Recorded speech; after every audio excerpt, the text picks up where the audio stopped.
NCB ಟೈಮ್ಸ್ಗೆ ಸ್ವಾಗತ. ನಾನು ದರ್ಶನ್ ಹೊಣಸೂರು. ಹಾಸನದಲ್ಲಿ 78ನೇ ಸ್ವಾತಂತ್ರ್ಯೋತ್ಸವದ ಸಂಭ್ರಮ ಜೋರಾಗಿದೆ.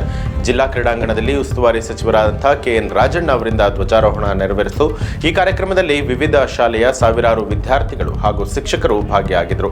ಪೊಲೀಸರು ಹಾಗೂ ವಿವಿಧ ಭದ್ರತಾ ಪಡೆಗಳು ಹಾಗೂ ಕಾಲೇಜು ವಿದ್ಯಾರ್ಥಿಗಳಿಂದ ಆಕರ್ಷಕ ಪಥಸಂಚಲನ ನಡೆಯಿತು. ಕಾರ್ಯಕ್ರಮದಲ್ಲಿ ಸಂಸದರಾದ ಶ್ರೇಯಸ್ ಪಾಟೀಲ್, ಶಾಸಕರಾದ ಸ್ವರೂಪ್ ಪ್ರಕಾಶ್, DC ಸತ್ಯಭಾಮ, SP ಮೊಹಮ್ಮದ್ ಸುಜಿತಾ ಅವರು ಸೇರಿದಂತೆ ಹಲವರು ಭಾಗಿಯಾಗಿದ್ದರು.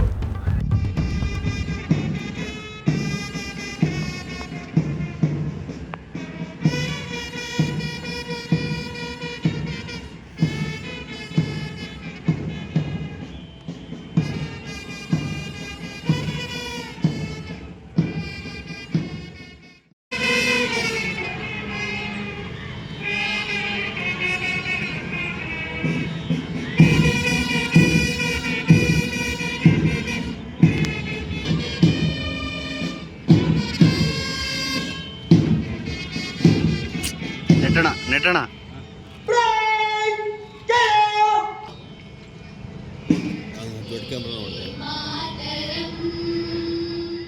ಇದು ಈ ಹೊತ್ತಿನ ಪ್ರಮುಖ ಸುದ್ದಿ. ಮತ್ತಷ್ಟು ವಿಶೇಷ ಸುದ್ದಿಗಳಿಗಾಗಿ ನೋಡ್ತಾ ಇರಿ NCIB ಟೈಮ್ಸ್, ಅಪರಾಧ ಮುಕ್ತ ರಾಷ್ಟ್ರಕ್ಕಾಗಿ.